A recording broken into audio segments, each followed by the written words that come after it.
Hello friends, welcome to mission nursing success classes. Friends, इस channel के through topic wise classes provide करवाई जा रही हैं जो कि आपके upcoming UP ANM, BTSC ANM और अदर नर्सिंग कम्पिटिटिव एग्जाम के लिए काफ़ी हेल्पफुल है।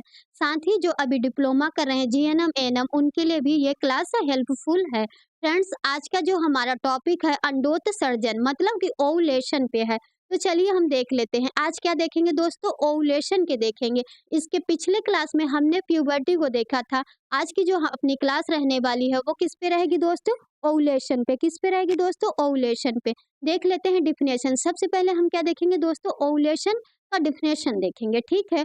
ओवुल अंडोत्सर्जन, ओवुलेशन वह अब प्रक्रिया होती है, वह प्रोसेस होता है जिसमें अंडाशय से एक परिपक्व अंडाणु, कौन सा अंडाणु दोस्तों? परिपक्व अंडाणु निकल कर अंडवाहिनी में पहुंचता, उसे हम ओवुलेशन कहते हैं। क्या कह रहा है दोस्तों?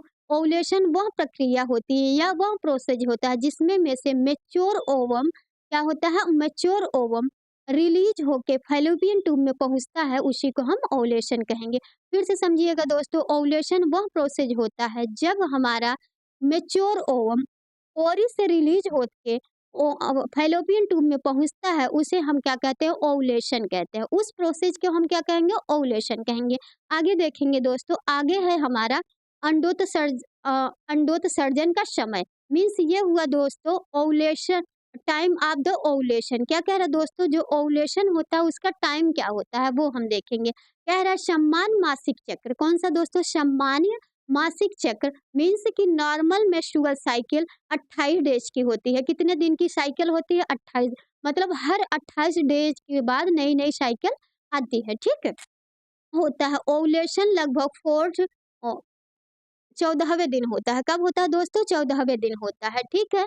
ओवुलेशन हमेशा अगले मासिक चक्र, क्या कह रहा है दोस्तों? जो हमारा ओवुलेशन होता है वो अगले मासिक चक्र मतलब नेक्स्ट मेंस्ट्रुअल पीरियड से 14 दिन पहले होता है, मतलब 14 डेज बिफोर होता है। जो हमारा ओवुलेशन होता है फ्रेंड्स, वो हमारा आने वाले मेंसेस के 14 दिन पहले होता है। कभी भी आपसे अगर पूछो ओवुलेशन का ड्यूरेशन या उसका टाइम कब होता है, तो हमारे नेक्स्ट आने वाले मेंस्ट्रुअल साइकिल के 14 दिन पहले होता है, ठीक है। आगे देखेंगे, आगे हमारा क्या है?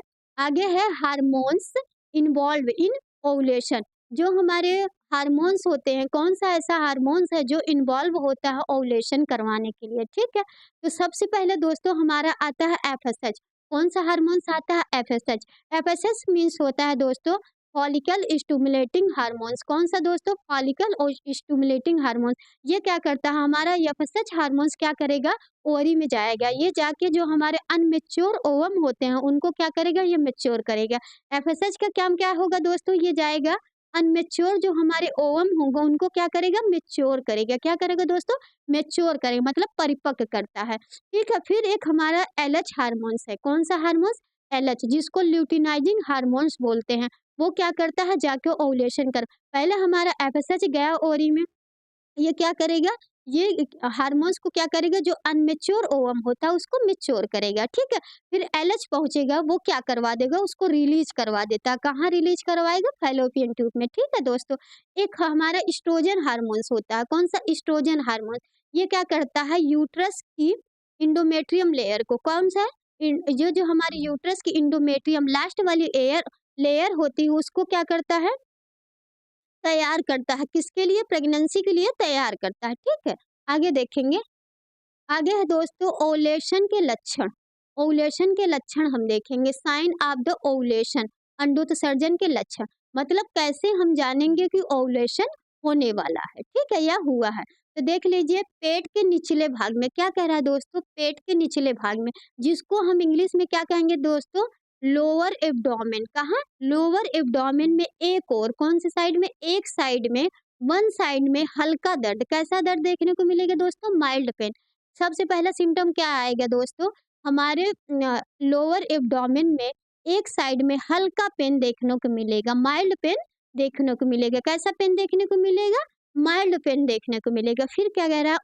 योनि स्त्राव। क्या कह रहा है दोस्तों? योनि स्त्राव, जिसको हम कहेंगे वजाइनल डिस्चार्ज। वजाइनल डिस्चार्ज देखने को मिलेगा, जो कैसा रहेगा दोस्तों, क्लियर रहेगा, एकदम साफ रहेगा, ठीक है। फिर एकदम साफ और चिपचिपा, स्टिकी होता है और अंडे की सफेदी जैसे होता है, मतलब इतना वाइट होता है जैसे हमारा एग होता है, ठीक है दोस्तों।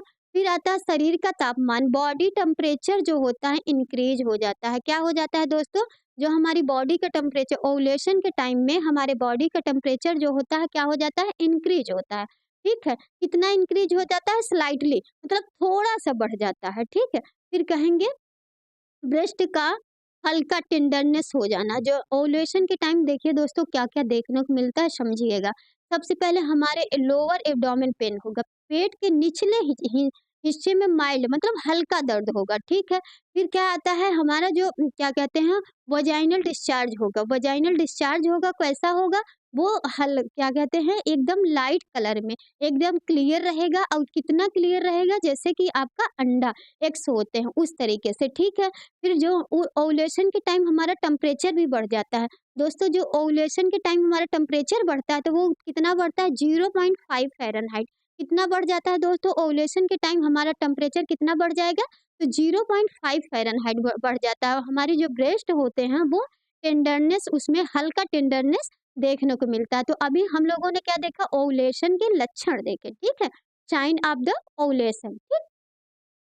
आगे हम देखेंगे अंडाणु और शुक्राणु का जीवन काल, life span of ovum and sperm. क्या कह रहा है दोस्तों, life span of ovum and sperm, जो हमारा क्या ओवम होता है और स्पर्म होता है, उनके जीवन काल कितने होते हैं वो देखते हैं। तो सबसे पहले हम देख लेते हैं ओवम का, किसका दोस्तों, ओवम का।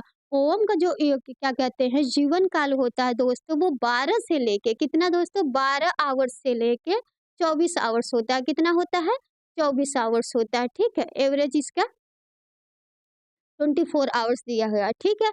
और ये फिर आता है हमारा स्पर्म, जो हमारे स्पर्म जिसको हम शुक्राणु बोलते हैं, इसका जीवन काल जो होता है ये 3 डेज टू 5 डेज होता है, 3 डेज टू 5 डेज, मतलब 3 दिन से 5 दिन होता है। अगर इसको हम देखते हैं दोस्तों, उसमें आवर्स में काउंट करते हैं तो 48 जो स्पर्म होता है हमारा, उसका 48 घंटे से लेके 72 आवर्स इसका लाइफ स्पैन होता है, ठीक है दोस्तों। अब देखेंगे ओव्यूलेशन का महत्व, मतलब ये जो हमारा ओव्यूलेशन होता है इसका इम्पोर्टेंस क्या है वो हम देखेंगे। जैसे इम्पोर्टेंस ऑफ द ओव्यूलेशन, क्या देखेंगे दोस्तों, इम्पोर्टेंस ऑफ द ओव्यूलेशन। तो क्या होता है, ओव्यूलेशन प्रेगनेंसी के लिए आवश्यक होता है। जो हमारा ओव्यूलेशन होता है दोस्तों, ये जरूरी होता है किसके लिए, प्रेगनेंसी के लिए, ठीक है। फिर कह रहा है यह परिवार नियोजन, मतलब हमारी जो फैमिली प्लानिंग होती है उसके लिए भी हेल्पफुल होता है, ठीक है। फिर आता है यह बांझपन इनफर्टिलिटी जांच के लिए, डायग्नोस्टिक के लिए भी उपयोगी होता है। जैसे कि ये हमारा ओव्यूलेशन, जब फ्रेंड्स हमारा ओव्यूलेशन प्रेगनेंसी के लिए क्यों जरूरी होता है, कैसे होता है वो समझिएगा। हमारा जो ओवरी होती है फ्रेंड्स, हमारी 2 ओवरी होती है, जो हमारे इंटरनल ऑर्गन है, ओवरी सबसे मेन ऑर्गन होता है। इससे हमारा क्या होता है कि जो ओवरी होती है लेफ्ट और राइट साइड में होती है। तो पर मंथ, जैसे कि इस मंथ में जनवरी में आपके इस लेफ्ट वाली ओवरी से ओवम रिलीज हुआ, तो फरवरी में आपके राइट वाली ओवरी से क्या होगा, ओवम रिलीज होगा। तो ये जो ओवम रिलीज होता है, तो इसको क्या कहते हैं, अगर ये जो इसका लाइफ स्पैन होता है 12 से लेके 24 घंटे होता है। अगर उस दौरान इसको स्पर्म मिल जाता है तो क्या हो जाता है, फर्टिलाइजेशन हो जाता है। जैसे ही फर्टिलाइजेशन होगा तो प्रेगनेंसी कंसीव हो जाएगी। इसलिए ये क्या कहते हैं, ओव्यूलेशन ज़रूरी होता है किस लिए, प्रेगनेंसी के लिए। फिर आएँगे हम फैमिली प्लानिंग। फैमिली प्लानिंग के लिए ये क्यों ज़रूरी है, तो दोस्तों इसलिए ज़रूरी है, जैसे कुछ लोग होते हैं टेम्परेरी मेथड यूज़ करते हैं किस लिए, फैमिली प्लानिंग के लिए। तो ये क्या करते हैं कि लोग उसको काउंट करते हैं कि जो हमारा ओव्यूलेशन का डेट कब है, ओव्यूलेशन की डेट को देखते हुए इंटरकोर्स प्रक्रिया करते हैं, तो इससे क्या होता है, प्रेगनेंसी से बचा जा सकता है, इसलिए ये इसमें हेल्पफुल होता है। साथ ही दोस्तों डायग्नोस्टिक जो होता है इनफर्टिलिटी के लिए, ये डायग्नोस्ट इसलिए करते हैं फ्रेंड्स, जब भी अगर किसी को कंसीव नहीं होता है बेबी, तो अगर उनको एक मेन रीज़न ये भी होता है कि ओव्यूलेशन नहीं होगा। जब ओव्यूलेशन नहीं होगा तो आपका क्या कहते हैं, मेंसेज नहीं आएँगे, फिर आपका ये ओव्यूलेशन नहीं होगा तो प्रेगनेंसी कंटिन्यू हो पाएगी। इसीलिए हम क्या करते हैं कि सबसे पहले ये जाँच करते हैं। क्या जाँच करते हैं कि ओव्यूलेशन किसी को जो भी अगर इनफर्टिलिटी है, हो रहा है कि नहीं? अगर ओव्यूलेशन नहीं हो रहा तो 100% क्या है कि कुछ दिक्कत है, प्रेगनेंसी नहीं कंसीव होगी। तो thank you for watching this class.